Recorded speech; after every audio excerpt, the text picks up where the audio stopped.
Taqiyya, deception or religious duty. The concept of taqiyya stirs intense debate. In Islamic theology, taqiyya is understood as the dispensation to conceal one's faith under threat. To many believers, it's not deception, but a protective measure sanctioned by divine law. The Quran itself, in Surah Al-Imran, verse 28, advises caution. Let not believers take disbelievers as allies, unless you have a fear of them. Historical context is crucial here. This verse emerged during a time when early Muslims faced severe persecution in Mecca, exemplified by the torture of Ammar ibn Yasir, who was forced to renounce Islam to save his life. The Prophet Muhammad reportedly assured him that his heart remained pure if his faith was sincere. Fast forward to the 7th century, during the Umayyad Caliphate, the Shia minority frequently invoked taqiyya.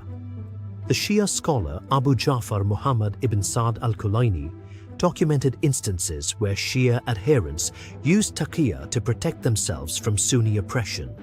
This historical necessity transformed taqiyya into a religious duty for survival. However, critics argue that this practice is manipulated to justify deceitful behavior.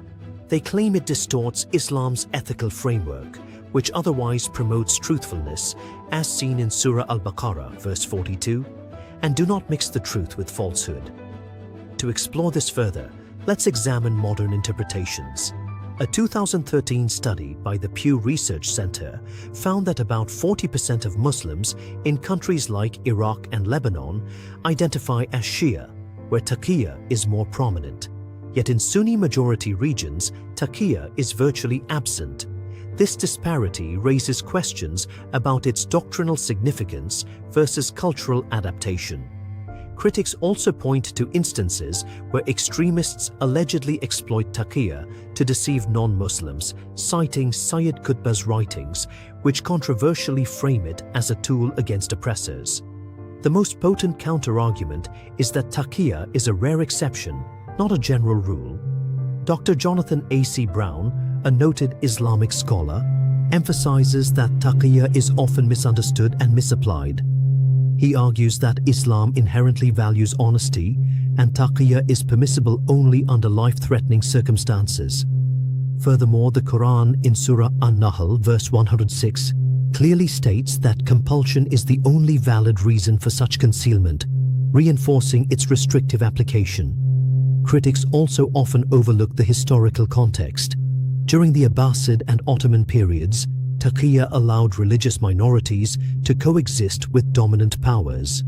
The 18th century Persian polymath Mullah Sadra recorded how taqiyya facilitated peaceful coexistence, underscoring its role as a pragmatic rather than deceitful measure. Moreover, Islamic jurisprudence, as seen in the works of Al-Ghazali, maintains that the preservation of life and faith justifies taqiyya only under duress. So, is taqiyya a deceptive practice or a religious duty?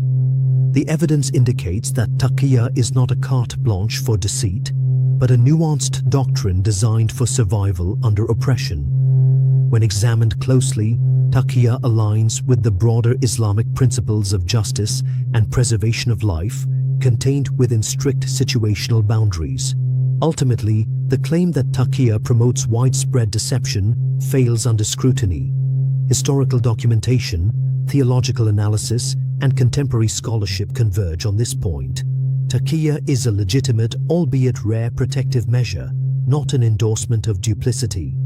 Misunderstanding arises when context is ignored and exceptions are mistaken for the rule.